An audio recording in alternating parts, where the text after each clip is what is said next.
जय गुरु जी। दोस्तों, एक बार फिर आपका अपना प्रिय आरजे आदि कश्यप मुंबई चा मानुस और आपके लिए लेकर आया आपका मनपसंद प्रोग्राम पॉजिटिव कर्मा।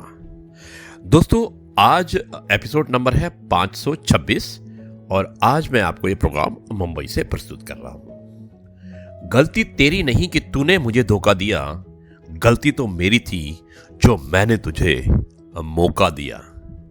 दोस्तों, बार बार माफ तो किया जा सकता है, पर भरोसा, जिसे हम ट्रस्ट कहते हैं, वो सिर्फ एक बार ही होता है। इसलिए अपना भरोसा कभी मत टूटने दीजिएगा। माफी तो आप कितनी भी बार कर सकते हैं। आप कितनी भी ऊंचाई उड़ान भर लें, आप कितनी भी ऊंची उड़ान भर लें, पर एक बात हमेशा याद रखिएगा कि जड़ें विकसित करने के लिए आपको पृथ्वी पर होना, यानी कि जमीन पर होना चाहिए।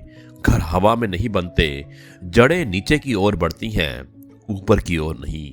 आप ये याद रखिएगा। यह है आपका अपना प्रिय आरजे आदि कश्यप मुंबई चा मानुस। दोस्तों, आरजे आदि विशेष कुछ अलग हो जाए, इसमें मैं आपको एक बहुत ही अच्छी कहानी सुनाने वाला हूं और जिस कहानी का शीर्षक है राम जी की अद्भुत कृपा। दोस्तों, शुरुआत करता हूं इस कहानी कुछ इस प्रकार। श्री जगन्नाथपुरी में भगवान श्री कृष्ण के एक भक्त थे जिनका नाम था लीला अनुकरण जी। भगवान की लीलाओं के प्रति वे बड़े अनुरक्त रहते थे, इसलिए उनका नाम लीला अनुकरण हो गया था। अब बाल्यावस्था की और उसकी बात थी कि इनके शहर में लीला मंचन के लिए रामलीला की एक मंडली आई थी। रामलीला मंडली के द्वारा बड़ा ही अच्छा रामलीला का मंचन किया जा रहा था। रामलीला के मंचन में जब दशरथ महाराज राम के वियोग में मरने लगे तो राम राम कहते उनके प्राण निकलने लगे और उसे दृश्य को देखकर ये बाल्यकाल अवस्था में बड़े विभोर हो गए। इन्होंने सोचा, लगता है राम से इतना प्रेम करने कर राम की प्राप्ति हो जाती है, तो मैं अवश्य ही भगवान की लीलाओं का अनुकरण करूंगा, और वो भी उस रामलीला मंडली में सम्मिलित हो गए। अब जहां जहां भगवान की रासलीला होती या रामलीला होती, वो भी बड़े भाव से उसमें भाग लेते हैं। एक बार भागवत के किसी प्रसंग पर कोई लीला हो रही थी। उस लीला में इन्हें नरसिंह का अभिनय करना था। इन्हें भगवान नरसिंह बनाया गया और दृश्य के अनुरूप इन्हें नरसिंह बनाकर भक्त प्रहलाद की रक्षा करनी थी और राक्षस हिरण्यकश्यप का वध भी करना था। अब जैसे ही पर्दा खुला, भक्त प्रहलाद ने पुकार की, हे भगवान, आप इस खंबे से प्रकट होकर मेरी रक्षा कीजिए, मेरे पिताजी को ज्ञान दीजिए, आप सर्वत्र व्यापक हैं। जब प्रहलाद इस प्रकार रोते हुए पुकारने लगे, तब लीला अनुकरण जी, जो अभिनव स्वरूप नरसिंह बने थे, वो खंबे से प्रकट हो गए। उन्होंने सर्वप्रथम प्रहलाद जी को देखकर उन्हें अपने हृदय में लगा लिया। लोग तालियां बजा रहे थे। बड़ा मनोहर दृश्य था।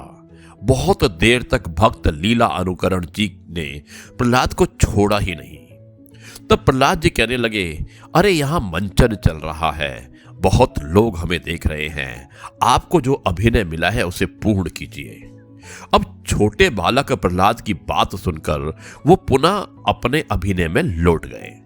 अभिनय में उन्होंने हिरण्यकश्यप के पास जाकर उसे अपनी गोदी में लिटा दिया और बड़े क्रोध से भरकर बोले, उसके पेट को अपने नाखूनों से फाड़ दिया। करना तो अभिनय ये था, पर यह हकीकत में घटित हो गया और सारी सभा और सारे लोग हैरान हो गए कि ये क्या हुआ। इस भक्त ने तो इस हिरण्यकश्यप बने अभिनयकारी का वध कर दिया। दोस्तों, अब बहुत से लोग इन्हें मारने के लिए दौड़े, पर क्या हो सकता था, वो तो घर आ गए थे। कुछ समझ ही नहीं पाए। उन्हें ऐसा प्रतीत हुआ कि इन्होंने भगवान के भक्त को कष्ट पहुंचाया है, इसलिए उन्होंने क्रोधित होकर हिरण्यकश्यप बने अभिनयकारी का वध सच में ही कर दिया। सारी सभा में हाहाकार होने लगा। सब कहने लगे, ये कैसा कलाकार है, इसने तो एक हत्या कर दी है। भक्त जी के खिलाफ अभियोग चला। अब कुछ लोग उनके पक्ष में थे और कुछ लोग उनके विपक्ष में थे। अब जैसे तैसे बात कानून तक पहुंची। अदालत में सभी लोग इकट्ठे हो गए। सबने कहा, ये बड़े सीधे साधे हैं, ये भावावेश में बहकर और ये बात कर चुके हैं। भगवान के प्रति इनकी निष्ठा सच्ची है और इन्हें माफ कर दिया जाए। अब सबको पता था कि ये तो भक्त इंसान है, जीवन में किसी चीज की इन्हें आवश्यकता ही नहीं। अगर जेल में बंद करें तब भी प्रसन्न रहेंगे, अगर छोड़ दिया जाए तो भी प्रसन्न रहेंगे। यही तो संतों की निशानी होती है। और ऐसा सोचकर उन्हें आजाद छोड़ दिया गया। समय बीतता गया, पर कहते हैं ना कि जिनके मन में बदला लेने की भावना जागृत होती है तो वह समाप्त नहीं हो पाती। अब कुछ ईर्ष्यालु लोग सोचने लगे कि इन्होंने एक हत्या की है और उसके उपरांत भी ये कितना आजादी से घूम रहा है, हम इन्हें सबक सिखाएंगे। इन्होंने हमारे परिवार के सदस्यों को मारा है, अब हम इनसे बदला अवश्य लेंगे। अब वक्त चलता गया। एक बार किसी स्थान पर पुनः रामलीला का मंचन किया गया।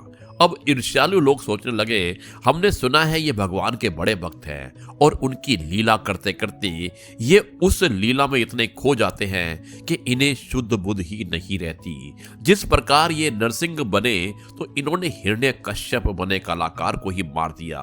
अब हम इन्हें दशरथ बनाते हैं और देखते हैं कि भगवान इन्हें छोड़कर जाएंगे तो दशरथ बनकर इनकी हालत क्या होती है। ऐसा सोचकर इन्हें दशरथ बना दिया गया। दोस्तों, अब रामायण का कार्यक्रम प्रारंभ हुआ। राम जी का जन्म हुआ। राम जी पढ़ने के लिए आश्रम में गुरु वशिष्ठ के पास गए। विश्वामित्र जी राम जी को लेने आए। सीता स्वयंवर हुआ। राम जी के विवाह के पश्चात राम जी पुनः अयोध्या लौट आए। तभी एक दिन अचानक दशरथ जी ने विचार किया, राम को राज्य दे दिया जाए। ऐसा सोचकर उन्होंने सबसे मंत्रणा की और मंत्रणा करने के बाद कैकेयी रुष्ट होकर बैठ गई। यानी कि कैकेयी जो है वो नाराज हो गई। अब सोचा कि क्या किया जाए। अब लीला कर अनुकरण जो कि दशरथ के रूप में अभिनय कर रहे थे वो बड़े दुखी हो गए। क्या सोचकर दुखी हो गए? वो दुखी हुए कि क्योंकि एक दिन अचानक दशरथ जी ने जब विचार किया और कैकेयी नाराज हो गई थी तो कैकेयी दशरथ जी के पास आकर कहने लगी, मेरे पुत्र भरत को राज दीजिए और राम को वनवास दीजिए। शायद इसीलिए लीला अनुकरण जी जो दशरथ के रूप में अभिनय कर रहे थे वो बड़े दुखी हुए और कहने लगे, ऐसा नहीं हो सकता, राम मेरा बड़ा पुत्र है, उसे ही राज्य मिलेगा। पर कैकेयी नहीं मानी और राम जी को वनवास मिल गया। अब लीला अनुकरण जी बड़े दुखित होकर राम लक्ष्मण सीता को वन में जाने की आज्ञा दे रहे हैं। राम जी जाने को तैयार हुए और तभी अयोध्या के मंत्री श्री सुमंत जी श्री राम लक्ष्मण और सीता जी को वन की ओर लेकर जाने लगे। पर जब पुनः लौटकर आए तब देखते हैं कि दशरथ महाराज पलंग पर मूर्छित पड़े हैं। अब ये दशरथ महाराज तो भक्त लीला अनुकरण जी थे। वो भगवान राम को याद कर बड़े तड़पने लगे। सुमन जी उनके पास आए और सारी सभा ये देखकर आश्चर्यचकित रह गई। उन्होंने कभी इतना सुंदर और मनोहर दृश्य नहीं देखा था। बाकी इतना भी अच्छा अभिनय कोई कलाकार कर सकता है। लोगों के लिए तो ये अभिनय था, पर भक्त लीला अनुकरण जी के लिए ये एक सच्ची विरह वेदना थी राम के वियोग की। अब वो रोते हुए सुमंत से कहने लगे, सुमंत राम को नहीं लेकर आए, लक्ष्मण को नहीं लेकर आए, मेरी पुत्र वधु को लेकर आ जाते तो मेरे प्राण बच जाते। और इस प्रकार सुमंत और नजदीक आए। पर जैसे ही सुमंत नजदीक आकर भक्त जी के शरीर पर हाथ लगाने लगे तभी उनके शरीर में बड़ा झटका लगा। सुमंत भले कलाकार को ऐसा अनुभूत होने लगा कि ये कोई साधारण कलाकार नहीं है, अवश्य ही कोई दिव्य आत्मा है। अब लीला अनुकरण जी की पलंग से उठकर मूर्छित हो जमीन पर गिरने लगे और जैसे ही जमीन पर गिरे तो जो लोग रामलीला देखने आए थे वो बहुत जोर से तालियां बजाने लगे। क्या सुंदर अभिनय किया जा रहा है। कई लोग भक्त जी का अभिनय देखकर रोने लगे, पर वह अभिनय नहीं था, वह तो विरह की वेदना थी। भक्त फिर से कहने लगे, सुमंत तुम राम जी को लेकर नहीं आए, मेरे प्राण निकल जाएंगे। और ऐसा कहते कहते उनके प्राण कंठ में आ गए। इसके बाद जो घटना घटित हुई वो इतना दिव्य चमत्कार था। जहां लीला अनुकरण जी जमीन पर गिरे पड़े थे और अचानक से वहां पर एक प्रकाश फैल गया और वह प्रकाश इतना तेज था कि लोगों की आंखें बंद हो गई। लोग कुछ समझ नहीं पा रहे थे, पर जिन लोगों ने देखा उन्होंने यही अनुभूत किया कि वह और उस प्रकाश के अंदर ही लीला अनुकरण की आत्मा समा गई। लीला अनुकरण जी के प्राण निकल चुके थे और थोड़ी देर बाद वो प्रकाश भी गायब हो गया। जैसे ही वो प्रकाश गायब हुआ, रामलीला के अन्य कलाकार भगते हुए भक्त जी के पास आए और देखने लगे उनके शरीर के प्राण निकल चुके थे। सब हैरान हो गए कि क्या हुआ। जो सुमंत बना कलाकार वह पास में बैठकर रो रहा था। सब पूछने लगे कि क्या हुआ, तुमने कुछ देखा? जब किसी को कुछ भी नहीं दिखाई दे रहा था तो बड़े प्रचंड वेग से एक प्रकाश उदित हुआ। उस प्रकाश में तो सिर्फ भगवान राम ही दिखाई दिए और मुझे ऐसा प्रतीत हुआ कि इन भक्त जी की आत्मा इनके शरीर से निकलकर उनके हृदय में स्थित हो गई। दोस्तों, इसके बाद में कुछ भी नहीं देख सका। सब लोग बड़ा विस्मय करने लगे कि कितने पुण्यशील भक्त थे जिनकी आत्मा को परमात्मा ने अपने हृदय में निवास दिया। सबने मिलकर उस भक्त की जय जयकार की और सब हैरान हो गए। अगर भक्ति सच्ची हो तो परमात्मा प्रकट हो सकता है। जिन लोगों ने ईर्ष्यावश इन्हें दशरथ बनाया था, अब उनके मन में भी पश्चाताप होने लगा। वो सोचने लगे, हमें नहीं पता था कि इनकी भक्ति इतनी सच्ची है, पर जो भगवान के भक्त होते हैं ना उनकी कितनी भी परीक्षा ली जाए, वो हरदम परमात्मा की कृपा से ही और कृपा ही पाते हैं और उनकी कृपा से पास हो जाते हैं। आज से नहीं, अनादि काल से परमात्मा अपने भक्तों को परखने आते हैं, उनकी परीक्षा लेने आते हैं और परीक्षा लेने के पश्चात उन्हें अपने निवास में स्थान दे देते हैं। दोस्तों, यही परमात्मा की अद्भुत कृपा है। तो देखिए कितने पुण्यशील भक्त थे श्री लीला अनुकरण जी, जो भगवान की लीलाओं का श्रवण करके, भगवान की लीलाओं का अनुसरण करके उनके ही पावन धाम में समा गए।